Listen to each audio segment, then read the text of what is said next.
Hello, good day po mga ka-opinion, Nagbabalik po tayo, Ang pag-uusapan po natin itong mga the clones, yung mga contestants, Yung mga winners, Sa kanya-kanyang category, Dati, na-discuss na natin itong si Jerome, Jerome Everdone, si Elvis, na tama yung sinabi ko, magkaka-interest dito si Sir RJ Jacinto, Ngayon, parang nagkaroon ata ng concert, The Legends Night, Mukhang nag-click, Mismo si Mr. RJ Jacinto ang nagsabi na parang ito yung opening dati ng Bistro RJ, Pinuno, ang daming fans, Kaya yung Jerome and Company, nandun si Pavarotti, Julio Iglesias, Jose Marichan.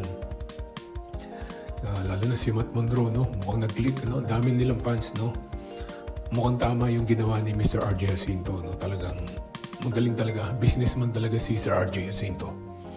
Talagang ang market niya, yung mga oldies. Siyempre, meron na rin mga bagets, kasi siyempre, karamihan, halos lahat naman sila mga bata pa, Kaya binabati ko to si Mr. RJ Jacinto, magaling talaga yung utak, Tsaka, ang ganda kasi tapos na yung The Clones, continuous pa rin yung mga exposure, mga guesting, Talagang swerte itong mga batang to.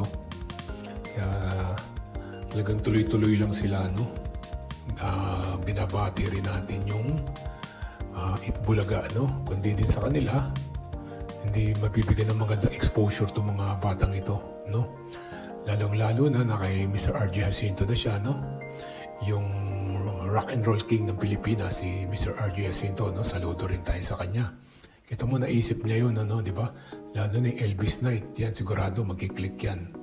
Tapos yung itong nakaraan, yung Legend Night, yung mga legends talaga, Kaya nabuhay talaga yung mga oldies na mga market ni Sir RJ Jacinto, Kaya kay Jerome and Company, congrats sa inyo, Talagang mukhang mahaba pa ang tatahakin yung tagumpay, Good luck na lang, tsaka kailangan may disiplina din tayo.